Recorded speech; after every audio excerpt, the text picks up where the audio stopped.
बिस्मिल्लाहिर्रहमानिर्रहीम। अस्सलाम वालेकुम। मैं हाज़िर हूँ आपके सामने लेकर एक नई रेसिपी है बड़े मज़े की चिकन रेशा कबाब की। चिकन रेशा कबाब ऐसा कबाब है जो आप आराम से खा सकते हैं, बना सकते हैं। और सर्दियों का मौसम है, आपका दिल नहीं चाहता होगा कि आप गरम गरम कंबल से निकल के कोई काम करें, तो मैं आपके लिए ले आई हूँ झटपट रेसिपी। से आप बनाकर सेव कर लें, फ्रिज में फ्रीज़ कर लें। इससे क्या होगा, इससे जब आपका दिल ना चाह रहा हो, आप ये बनाकर घर वालों को खिलाएं। बर्गर में खिला सकते हैं, आप किसी दाल के साथ इसे सर्व कर सकते हैं, जो चाहे मर्ज़ी आप इसके साथ कर सकते हैं। बहुत आसानी से बन जाएंगी। एक दफ़ा बन जाएंगी तो आपकी टेंशन ख़त्म हो जाएगी। आप आराम से इसे घर वालों को बनाकर सर्व कर सकते हैं। बहुत ही आसान और बहुत ही झटपट बनने वाली रेसिपी है। तो चले चलते हैं ये रेसिपी की तरफ।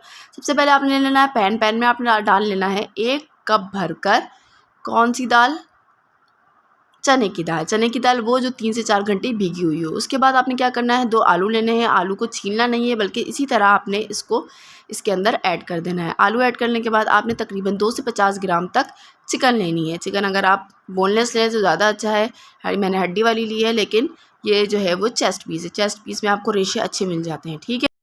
उसके बाद आपने लेनी है एक दरमियानी साइज़ की प्याज लेने के बाद आपने 7 से 8 अदद लाल मिर्च लेनी है साबित। उसके बाद आपने इसमें ऐड करना है नमक। नमक अपनी ज़रूरत के मुताबिक ऐड कीजिए। उसके बाद आपने लेनी है एक काली बड़ी इलायची। उसके बाद आपने लेने हैं 2 टुकड़े दालचीनी के लेने के बाद आपने लेनी है 7 से 8 अदद लौंग लेने के बाद आपने 2 टेबल स्पून भरकर अदरक लहसुन का पेस्ट लेना है, ठीक है। अदरक लहसुन का पेस्ट लेने के बाद आपने 1 टीस्पून ज़ीरा साबित ऐड करना है, ठीक है। ये ऐड करने के बाद आपने क्या करना है, जो आपने प्याज ली थी आपने उसको काट लेना है छोटे छोटे टुकड़ों में करके। काट लेने के बाद आप अब इसमें ऐड करेंगे पानी और उसे पकने के लिए रख देंगे तकरीबन आधे से पौने घंटे तक। पानी आप इतना लीजिएगा कि आपका जो ये सारा अमेज़ा है ये अच्छी तरह डूब जाए। और अगर आधे घंटे के बाद आपको लगे कि अभी भी दाल बाकी है या अभी भी चिकन को ज़रूरी है कि वो ज़्यादा पके, तो आप उसमें पानी ऐड करके उसको अच्छी तरह पका लीजिएगा।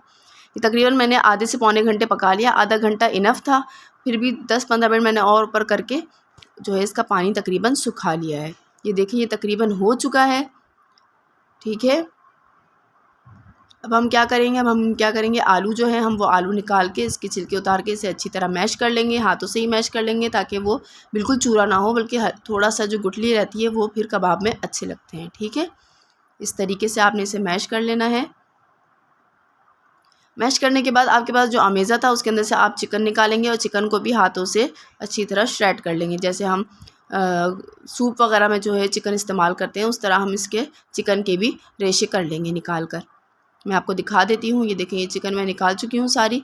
अब इस चिकन को मैं अच्छी तरह रेशे कर लूँगी इस तरीके से। ये देखें ये तरीका है, इसको इस तरीके से बिल्कुल पतले पतले जो रेशे होते हैं इससे कबाब जो है वो रेशेदार बनते हैं, ठीक है। अब आपने क्या करना है, जो आपके पास बाकी अमेज़ा था यानी जो दाल और आपका मसाला था उसको आपने क्या करना है, उसको आपने पीस लेना है। अब आपके पास मिक्सर ब्लेंडर है तो आप इसमें पीस लें। मुझे ये ज़्यादा कन्वीनियंट लगता है कि ये इससे टेस्ट ज़्यादा अच्छा आता है, तो फिर मैं इसे बेलन की मदद से अच्छी तरह पीस लेती हूँ।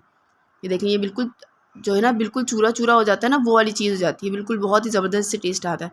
ये करने के बाद आपने क्या करना है, अब आपने हाफ़ टी स्पून जो है इसके अंदर सूखे धनिया का ऐड करना है। सूखा धनिया ऐड करने के बाद 1 टीस्पून आपने काली मिर्च ऐड करनी है और हाफ़ टी स्पून आपने इसमें गरम मसाला ऐड करना है, ठीक है। अब जब ये ऐड हो जाए तो आपने क्या करना है, आपने इसके अंदर आलू और जो आपने चिकन श्रेड की हुई रखी थी आपने वो इसके अंदर ऐड कर देनी है। ये देखिए इस तरह आलू और चिकन आपने तमाम इस तरह आपने इसको ऐड करना है और फिर आपने इसको अच्छी तरह मिक्स करना है। और एक बात याद रखिए, अगर आपको नमक इसमें आप चख लें, अगर आपको लगे कि नमक की कमी है तो आप इसमें नमक ऐड कर सकते हैं, क्योंकि नमक अक्सर होता है इंसान से गलती हो जाती है। अब आपने क्या करना है, अब आपने इसके अंदर हाफ़ टी स्पून इसमें हरी मिर्च, 1 टेबल स्पून धनिया, 1 टेबल स्पून आपने पुदीना और एक दरमियानी साइज़ की आपने इसके अंदर प्याज को ऐड करना है। और फिर प्याज ऐड करने के बाद आपने इसे अच्छी तरह मिक्स करना है। ये देखिए मैं इसमें अच्छी तरह मिक्स कर रही हूँ। अच्छी तरह मिक्स करें ताकि जो फ्लेवर है ना हर चीज़ का हर चीज़ में आ जाए, वो धनिया हो पुदीना हो हर चीज़ का फ्लेवर जो है ना वो कबाब में आ जाए। उसके बाद आपने क्या करना है, आपने कबाब बना लेने हैं। ये देखिए मैं इस तरह कबाब बना चुकी हूँ, अब आपको मैं शो कर रही हूँ। ये तमाम कबाब मैं बना चुकी हूँ। अब हम इसे फ्राई करेंगे, ठीक है। फ्राई करने के लिए आपने क्या करना है, आपने लेना है पैन में डालना है आपने तेल को आपने हल्का गर्म होने रखना है, मीडियम जो है वो फ्लेम होना चाहिए आपका। उसके बाद आपने लेना है अंडे को तोड़ना है, अंडे के अंदर आपने उस कबाब को डिप करना है। कबाब को डिप करने के बाद आपने उसे फिर फ्लेम पे फ्राई करना है, मीडियम फ्लेम पे पैन में फ्राई करना है। ठीक है, ये देखें ये हमारा जो है वो ऑयल गर्म हो चुका है। अब इसमें मैं डालूँगी कबाब। ये देखें जब ऑयल गर्म हो जाता है तो उसकी निशानी ये है कि वो ये देखें इस तरीके से इसमें बबल्स आना शुरू हो जाते हैं। और ये कबाब भी हमारे तकरीबन आप समझ लें, बस अगर आप अंडा लगा के जब आप कबाब फ्राई करते हैं तो इनको ज़्यादा ज़रूरत नहीं होती फ्राई करने की, क्योंकि मसाला हमारा ऑलरेडी पका हुआ होता है। तो हमने क्या करना है, हमने सिर्फ इसे फ्राई करना है ताकि हमारा जो एग की जो कोटिंग है वो अच्छी तरह हो जाए और इसमें कलर आ जाए एक कबाब में। ये देखें ये फ्राई हो रहे हैं तकरीबन। मैं आपको दिखाती हूँ। ये देखिए, रेसिपी अच्छी लगी हो तो प्लीज़ चैनल को सब्सक्राइब ज़रूर कीजिएगा, वीडियो को लाइक कीजिएगा और अगर ना पसंद आए तो कमेंट सेक्शन में बता दीजिएगा। ये देखिए हमारे कबाब तैयार हो चुके हैं, बहुत ही ज़बरदस्त कबाब बने हैं। मैं फिर हाज़िर होंगी आपके साथ लेकर नई रेसिपी। जब तक मुझे इजाज़त दीजिए और अपनी दुआओं में याद रखिए। कोई बात समझ ना आई हो तो प्लीज़ कमेंट सेक्शन में पूछ लीजिएगा और दुआओं में मुझे बेहद याद रखिएगा। मैं हाज़िर होंगी लेकर एक नई रेसिपी। जब तक के लिए अल्लाह हाफ़िज़। ये देखें मज़ेदार कबाब बने हैं, आप ट्राई ज़रूर कीजिएगा।